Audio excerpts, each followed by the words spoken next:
Captain Turnbull.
Khotho yangendlini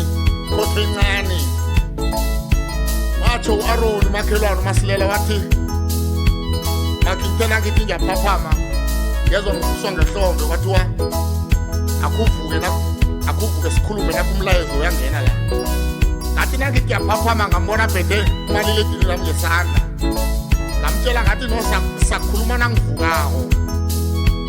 Aaron uthi mngani ngalala 2 days yonke baleke indaba kavuka sikhuluma